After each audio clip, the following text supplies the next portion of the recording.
Est-ce que le QR code est mort? Salut, c'est Laurent de Brainme. J'ai beaucoup de clients qui me demandent si c'est important de mettre un QR code sur ses cartes de visite, mettre un QR code sur son site internet par exemple. Il y a beaucoup de personnes qui pensent que le QR code ne fonctionne pas ou ne fonctionne plus, puisque c'est vrai que le gros problème du QR code, c'est qu'il n'y ait pas d'application qui soit native et qui soit directement intégrée au téléphone pour qu'on puisse utiliser et flasher ces QR codes dans n'importe quelle situation. On est obligé à chaque fois d'aller télécharger une application si on n'en a pas une directement, et ça c'est vrai que c'est un petit peu gênant, c'est un petit peu un frein au QR code. Je pense pas que le QR code soit mort. Moi je crois que le gros problème du QR code, c'est qu'on s'en sert mal. On sait pas bien le mettre en avant, et quand on est graphiste, ça c'est super important de pouvoir le mettre en avant et d'avoir un appel à l'action et de comprendre quel est le bénéfice qu'on en tire après l'avoir flashé. La majorité des QR codes aujourd'hui sont utilisés pour envoyer vers des URL de sites internet.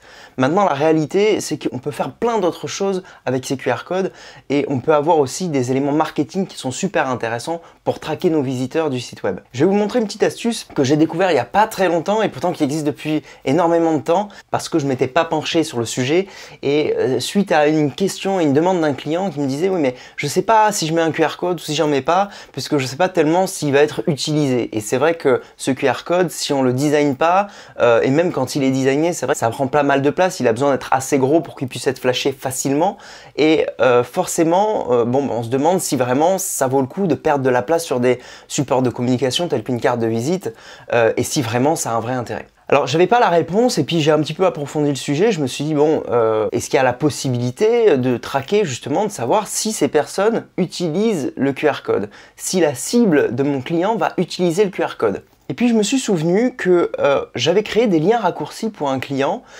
suite justement à la génération d'un QR code qui était beaucoup trop complexe.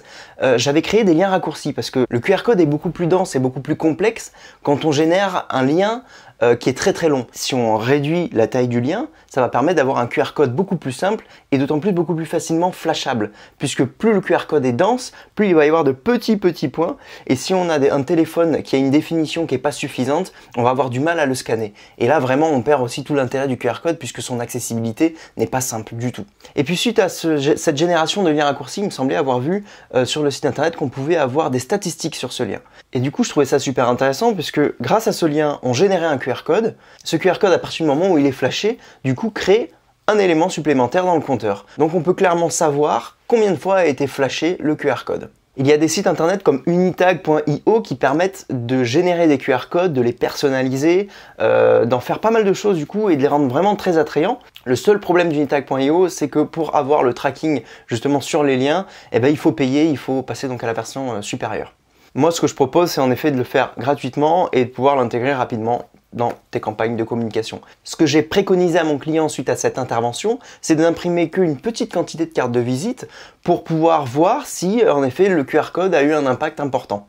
Et à ce moment-là, on ira voir directement dans le tableau de bord que je vais vous montrer tout à l'heure pour voir directement si le QR code a été utilisé. Voilà sur l'ordinateur et je vais vous montrer un petit peu tous les différents sites internet qui permettent à la fois donc de créer un QR code et ensuite je vais vous montrer ce fameux site qui permet de créer des liens raccourcis et notamment qui permet d'avoir un tableau de bord qui nous permet de voir le nombre de fois du coup que le QR code a été vu ou a été flashé en tout cas.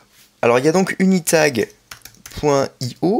dont je vous parlais tout à l'heure, générateur de QR code. Alors unitag.io est intéressant parce que lui il a une approche vraiment design. Il permet de créer des QR codes comme on le voit ici avec une approche vraiment design intéressante puisque on peut créer des points, on peut créer des carrés, des angles arrondis, on peut personnaliser le QR code, on peut aller y ajouter un logo au milieu. C'est quand même assez intéressant.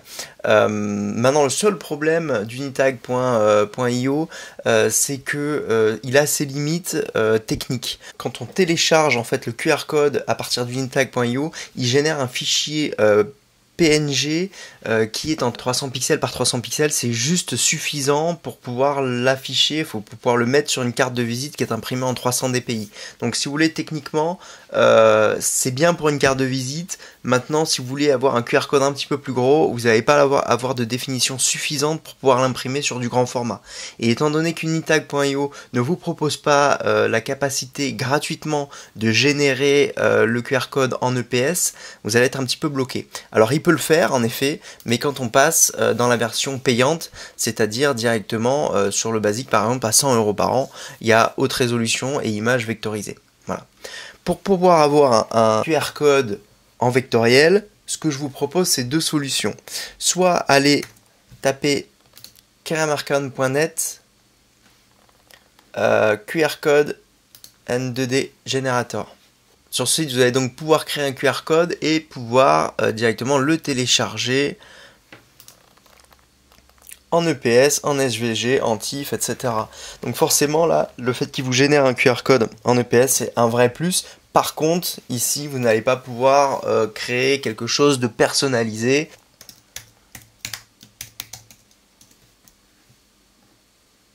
Hop, generate code. Et il arrive dans mes téléchargements et même il s'ouvre directement dans Illustrator. Voilà. Et donc là, on a un QR code qui est donc vectorisé. D'accord ? On peut bien voir que tout est vectoriel. Donc là, c'est quand même assez intéressant. Maintenant, le seul problème, c'est que ce QR code-là, ben, visuellement, il n'est pas super attrayant. Donc il va falloir que vous le travaillez vous-même. Et une dernière manière de générer un QR code, c'est directement dans InDesign. Dans InDesign, en fait, quand on crée un rectangle, on fait clic droit dessus et on fait générer un code QR. Et là, vous avez les mêmes options que ce qu'on peut retrouver donc, dans les systèmes de génération de QR code classiques, soit un texte brut, soit un lien, soit un message, un courrier électronique, une carte de visite, donc la fameuse V-card. Voilà. Donc le même principe partout, sauf que là, c'est directement dans InDesign. Ce qui est assez intéressant, c'est que du coup, ça vous permet de le mettre à jour facilement et rapidement. Même contrainte que quand on génère avec Keremarkan, on va pas pouvoir facilement modifier ce QR code, on va pas pouvoir lui mettre d'angle arrondi, on va pas pouvoir le designer comme on veut. Hop.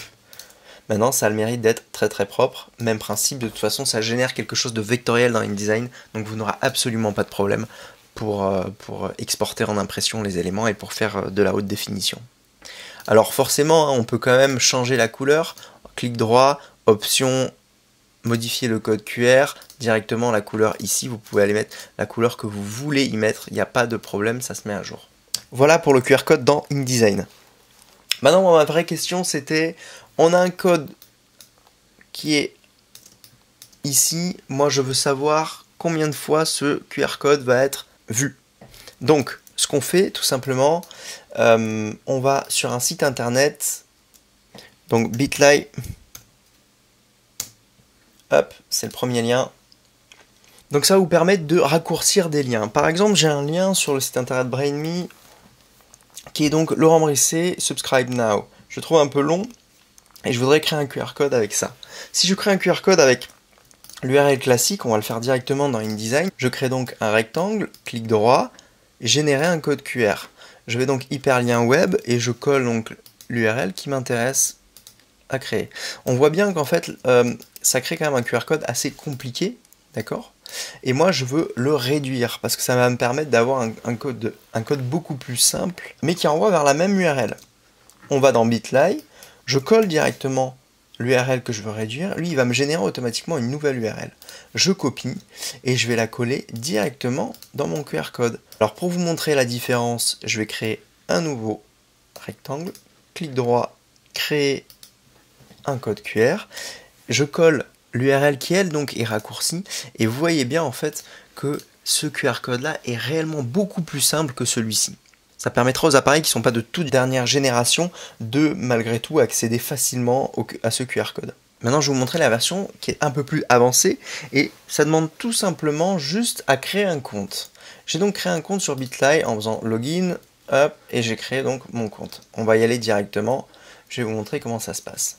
Voilà, ici, on arrive dans le tableau de bord. On va faire exactement ce qu'on a fait tout à l'heure, sauf que là, maintenant, je suis connecté. Donc, du coup, là, j'ai accès à un tableau de bord qui va me permettre de voir et de suivre en temps réel ce qui se passe sur mes liens. Je vais coller donc le lien, d'accord, qui va me permettre de traquer ce lien. Ok. On peut y ajouter un titre. C'est donc ici le lien qui correspond à mon dernier article de blog. Donc trouver l'inspiration sans avoir peur de copier. On va faire Save, hop. Et donc ça m'a généré ce lien. Ce que je peux faire, c'est qu'en un seul clic, je vais pouvoir copier le lien, d'accord ? et aller directement dans InDesign ou dans n'importe quel générateur de QR code pour créer. Donc ce que je fais, c'est que je crée un rectangle, je fais clic droit, générer un code QR. Je colle mon lien dedans. OK. Mon QR code est donc maintenant généré. Donc on va faire un petit test. Je vais directement scanner le QR code que je viens de créer. On peut aller voir directement sur Bitly et on voit bien en effet que trouver l'inspiration sans avoir peur de copier, aucun clic. Maintenant, si je vais directement dans InDesign et que je teste mon QR code, je vais retourner dans Bitly, donc ça renvoie bien vers mon article, et je vais rafraîchir la page. Et donc après avoir rafraîchi la page, on voit bien en effet que le lien a été mis à jour et qu'il y a eu donc une personne qui est passée par ce lien. Du coup, ça permet d'avoir un lien qui est unique, qui n'est pas du tout le lien de la page et qui permet de voir exactement en fait l'utilisation sur ce QR code. Voilà pour cette petite astuce, j'espère que ça va t'aider. La semaine prochaine, on parlera de comment faire pour bien utiliser le QR code et pour qu'il soit facilement lisible, impeccablement lu et qu'il ait vraiment un intérêt pour ton client. N'hésite pas à t'inscrire à la chaîne YouTube, à partager ou à commenter et surtout, pense design. Ciao!